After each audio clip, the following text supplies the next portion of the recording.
ኢትዮጵያውያን በፖለቲካ አመለካከት የቱንም ያክል ልዩነት ቢኖርም እንኳን በጋራ ሀብት የገነቡትና ብሔራዊ ኩራት የሆነውን ታላቁን የህዳሴ ግድብ አብይ አህመድና አገዛዙ ላልተገባ አደጋ ያጋለጡት ነው የሚል ትንታኔ ስናቀርብ መቆየታችን ይታወቃል። አሁን ጦርነት የሚካሄደው በዚህ የህዳሴ ግድብ በቅርብ ርቀት ላይ ነው። ይህን ደግሞ እንደ ግብፅ ያሉ ሀገራት በደንብ አነፍንፈው የሚፈልጉት ጉዳይ ነው።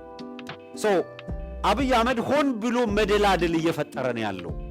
ኢትዮጵያውያንን ያስተሳስራል ብሎ ያሰባቸውን ማናቸውንም ገመዶች ሲበጣጥስ ነው የኖረው። ማናቸውንም ገመዶች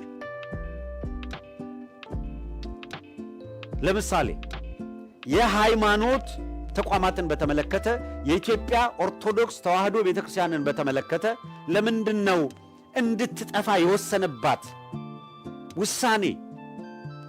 ዝም ብሎ አይደለም፣ ያልተጠና አይደለም፣ ዶክመንትድ ያልሆነ አይደለም።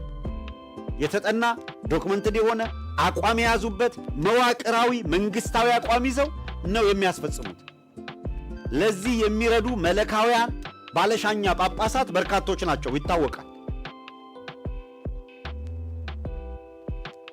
4 ኪሎ ላይ ያለው ኃይል ግን የኢትዮጵያ ኦርቶዶክስ ተዋሕዶ ቤተክርስቲያን መጥፋት አለባት ብሎ ሲያምን ሪዝን ሰጥቶ ነው፣ ምክንያት ሰጥቶ ነው አሁን ለሚያደርገው አገሪቷን የመበተን የማፍረስ ሰይጣናዊ ተልእኮ በሙሉ በትንንሽ ሀገራት ኦሮሚያ የሚባል ስቴት እንገነባለን ብለው ሲያነሱ ደቡብን መከፋፈልና መበታተን ጌዲዮን ለብቻ አደረጉት። ጌዲዮ ዞን ተነጥሎ ደሴት እንዲሆን አደረጉት። ደማቅ ታሪክ ያለው ህዝብ፣ ጀግና ህዝብ፣ በቁጥርም በጣም መጠነ ሰፊ የሆነ ህዝብ ሲጅ አድርገው አንድ ሰሞን ለረሃብ አጋልጠውት ነበረ።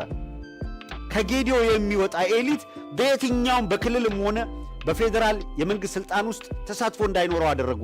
ለምን? የጌዲዮን ህዝብ አሲሚሌት አድርገው ደሴት ካረጉ በኋላ አሲሚሌት አድርገው ሙሉ በሙሉ መዋጥ ስለሚፈልጉ ከበው በረሃብ ሲቀጡት ከኛ በፊት የደረሳል፣ ከኛ በፊት የጮሃል። በረሃብ ሲቀጡት ያንን ህዝብ ሰብአዊነት በሚያስገድዱባቸው ቦታዎች ሁሉ ቀድመን እየደረስን ጮኸናል ለብዙዎቹ።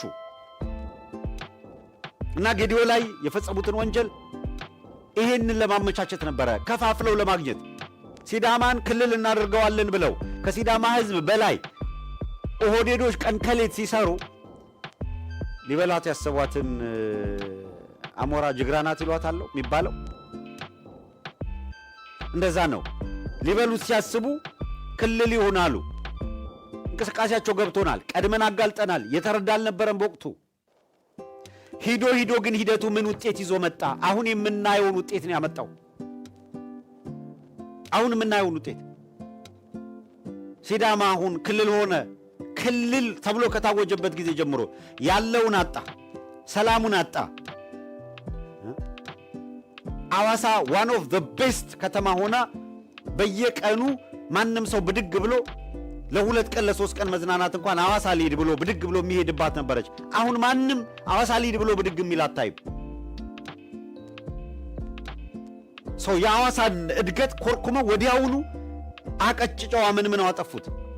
ከዚያስ በኋላ እንደምታውቁት ከሲዳማ የሚጠይቁትን 2-3 ቀበሌዎች፣ ወረዳዎች የኛ ናቸው። በኤቭሪዌር የኛ ነው፣ በቃ ከኛ ነው ሁሉ ነገር። እና ከሲዳማ ጋርም ያው እንደምታውቁት በየጊዜው ውጊያ የሚካሄደው የኛ ነው የሚል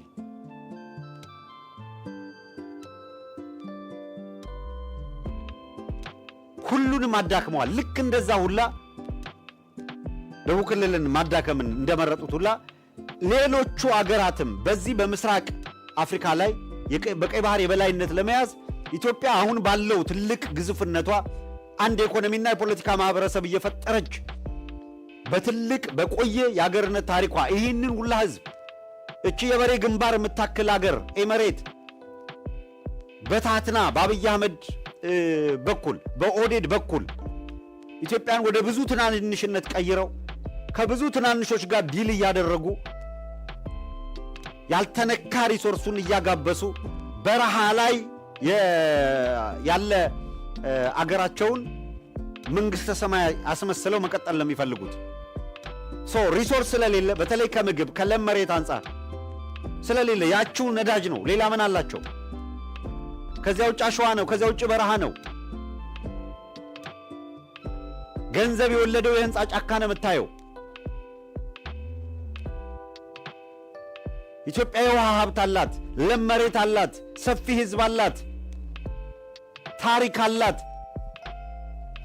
ገና ያልተነካ ብዙ ከትውልድ ትውልድ ሊሸጋገር የሚችል ማዕድን አላት።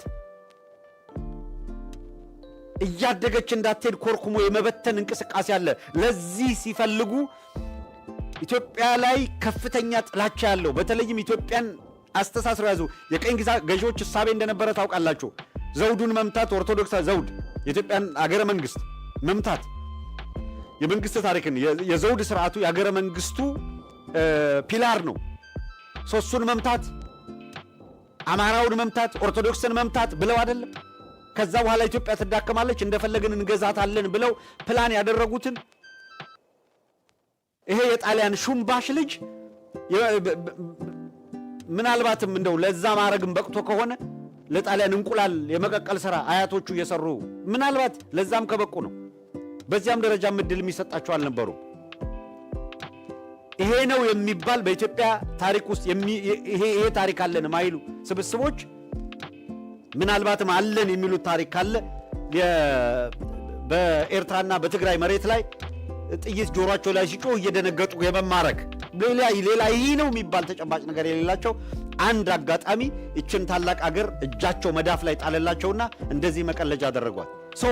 ጣሊያኖች አቅደውት የነበረውን በነገራችን ላይ ጣሊያን የቆየ ቂሟን የመወጣት ህልም እያሳካች ነው ወይ ብዬ እንድጠይቅ የሚያደርግ በጣም የሚገርም ሁኔታ ነው እየተፈጠረ ያለው። ከመቼውም ጊዜ በላይ አብይ አህመድ የትላንት የጣሊያንን አጀንዳ ዛሬ 4 ኪሎ ቁጭ ብሎ የመንግስትነት ስልጣን ይዞ እየፈጸመ ስለሆነ ጣሊያኖች ባድዋ የተሸነፉበትን ሽንፈት 4 ኪሎን በአብይ አህመድ በኩል በመቆጣጠር የሚፈልጉትን እያስፈጸሙ እንደሆነ የማየው። ታቦት አውጥታ ህዝቧን ጠርታ በንጉሱ በኩል ወረይሉ ከተጠብቀኝ ብላ ብትቀር ማርያምን ትጣላኛለህ ብላ በመንፈሳዊ እሳቤ ተቃኝቶ የዛ የትግል ሂደት ህዝብ ተባብሮ የተሸነፉበትን ሽንፈት ዛሬ 4 ኪሎ ቁጭ ያለ ሰው ጣሊያንን ያኔ ለሽንፈት ያበቃትን የጊዮርጊስን ታቦት ይዛ የወጣችውን ቤተ ክርስቲያን ትቃጠላለች እያለ የዛተ ያቃጠለ ያወደመላቸው ነው 4 ኪሎ ቁጭ ብሎ። የአድዋን ሽንፈት ኦህዴድ 4 ኪሎ ቁጭ ብሎ አሸንፈውኛል ያሉትን ሁላ አማራ ትላንት አድዋ ላይ ጣሊያን እንድትሸነፍ ሰፊውን ድርሻ እንደሚይዝ የሀገረ መንግስቱን በማቅናት በኩል የነበረውን ድርሻ ያውቃሉ። ለዛም ነው አማርኛና አማራ መጥፋት አለበት የሚል ፕላን የነበራቸው።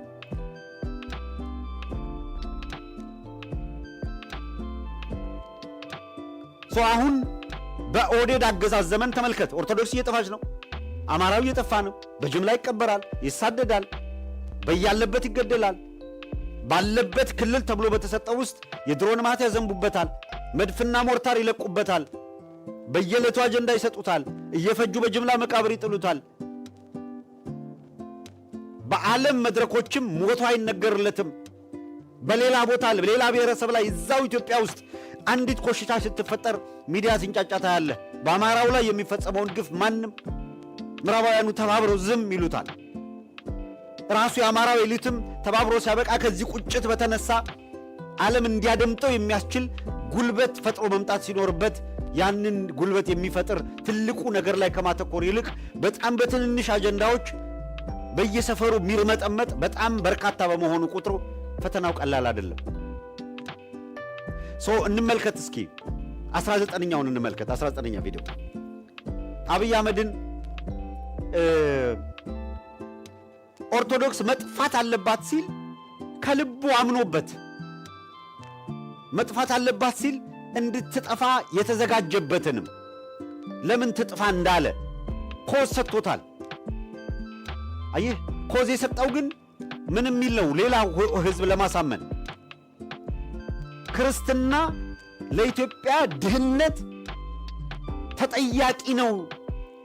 ይሄ የብልጽግና አንድ ሰነድ ነበረ ለዶክመንት አምጥተን ከዚህ በፊት አሳይተናቸዋል። አንዳንዱ ፌክ ነው ይሄ ዶክመንት አይደለም ምናምን ሲል ነበር። የታተመ ነው።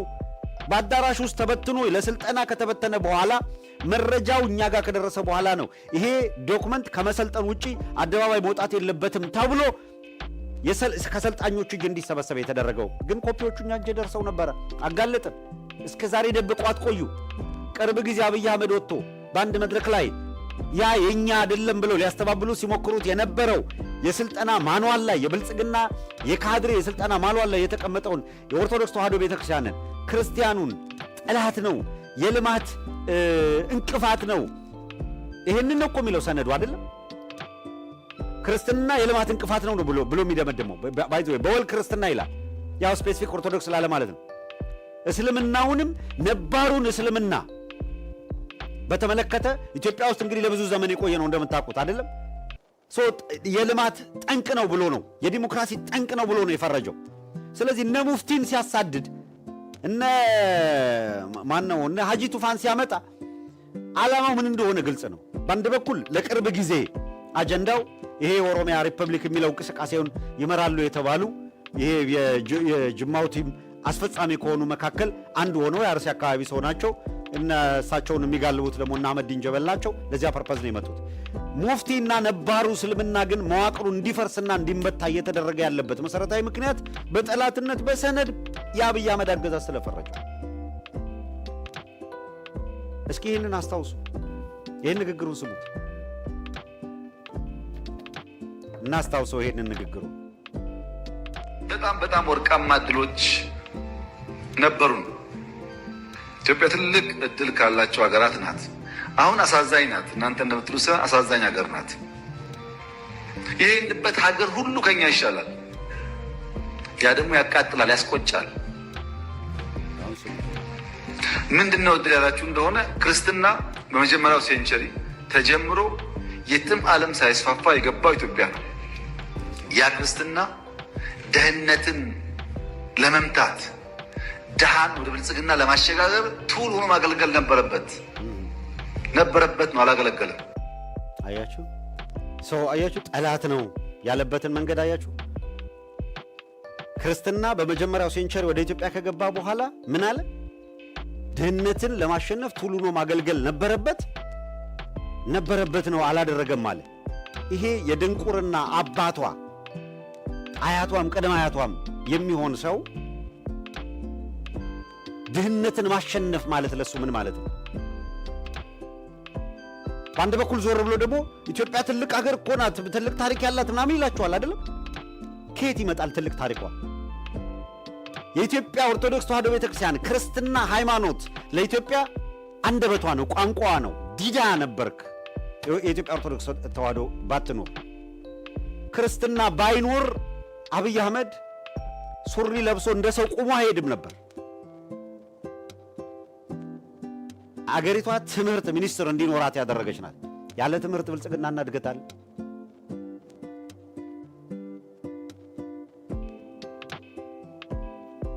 የኢትዮጵያ ኦርቶዶክስ ተዋሕዶ ቤተክርስቲያን የኢትዮጵያ የፍትህ ስርዓት ዘርጊ ፍትህ ሚኒስትር ሁና ነው የኖረችው። ፕራውድሊ አንድ ጊዜ ሲል ነበረ ኦንሊ ሀገር ኢትዮጵያ የራሷ ቋንቋ የራሷ ፊደል ያላት አፍሪካ ህብረት እሱን አልተቀበሉንም ምናምን እያለ ሲሻክት ነበረ። ማን የፈጠረው ፊደል? ማን? የራሷ የዜማ ስርዓት አለ። የማን ነው? እሱ?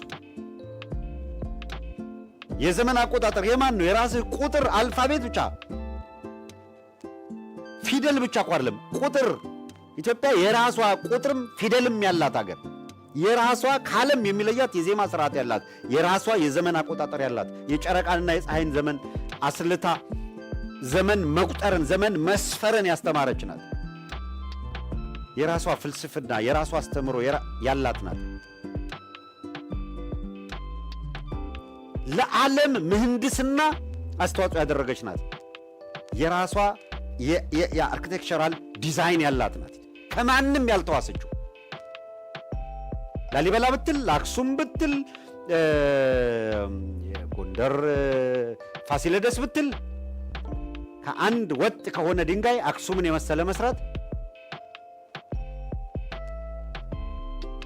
ከአንድ ወጥ ከሆነ ድንጋይ 13 ውቅር አብያተ ክርስቲያናትን ዓለም ዛሬም ተደሞ አርኪቴክቱን አጥንተው እንዴት በዛ ዘመን ይሄ ሊሰራ ቻለ ብለው ሊደርሱበት ያልቻሉትን ዛሬም የሚያጠኑትን ስራ የሰራች ነው።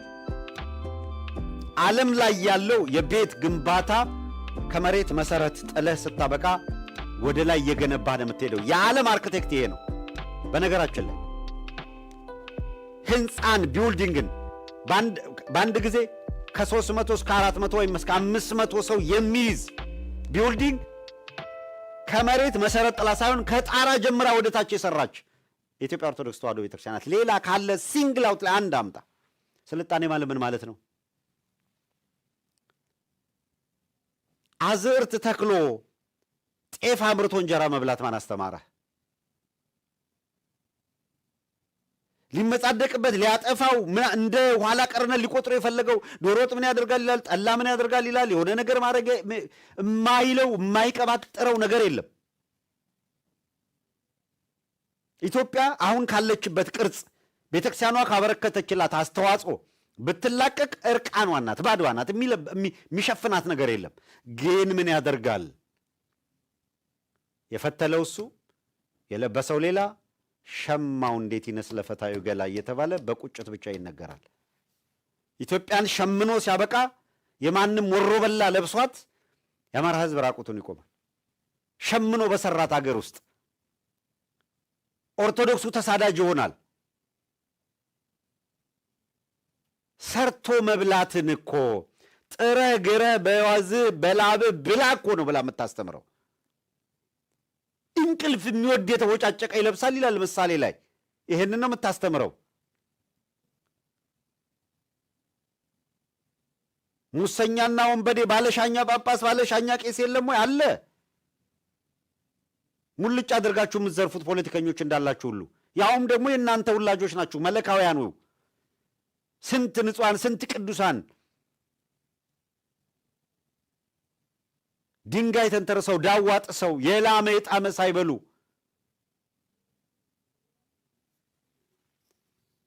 የአውሬውን ጩኸት የዘንዶውን ፉጨት ታግሰው ዋዩን ቁሩን ታግሰው ስላንተ ቀኑን ሙሉ እንገደላለን እያሉ ስለ መንፈሳዊ ክብር የሚኖሩ ስንት ባህታውያን፣ ስንት መነኮሳት፣ ስንት መናንያን፣ ስንት ቅዱሳን ያላት ቤተክርስቲያን ናት። ይሄ ከተማ ላይ በሚያውደለድል ወንበዴ እኮ ቤተክርስቲያኑ አትገለጥም። መነኮሰ ሞተ ከተባለ በኋላ የሚገርም ህንፃ ሰርቶ ሌላ ሁለተኛ ህንፃ ለማስፈጸሚያ ብር ልመና የሚወጣ ጳጳስ እና መነኩሴ ለእኔ መነኩሴ አይደለም። ስለሚሄድበት ስለሚነዳው መኪና የሚጨነቅ ስለሚያበስለው ኩክ ስለሚያደርገው ሳልመን የሚጨነቅ ባለሻኛ ለእኔ ጳጳስ አይደለም። አንተ ጳጳስ ነህ ካልክ ሂደህ ተሳለመው፣ ምን አገባኝ። ግን ቤተክርስቲያኗ እንዲህ ባለ ክብር ስንት ቅዱሳን ያሏት ናት። ለዚህ አገር ደግሞ ምን ያላበረከተችው አለ የኢትዮጵያ ኦርቶዶክስ ተዋሕዶ ቤተክርስቲያን። ክርስትናማ ሰራት አገሪቷን። የዳቦ ቅርጫት ነበር የምትባለው እኮ። እድገት ማለት ምን ማለት ነው? በዲፕሎማሲ ከሆነ የኢትዮጵያ ንጉሥ መጡ ብሎ ዓለም የሚንቀጠቀጥላት ነበር እኮ። አሜሪካ ቀይ ካርፔት አነጥፋ ነበር ንጉሱን የምትቀበለው። እንደዚህ የተዋረደ ስርዓት አልነበረም የነበረው። ንጉሱ በሄዱበት ሀገር የየሀገራቱን የመጨረሻውን የክብር ሽልማት ነበር የሚያገኙት።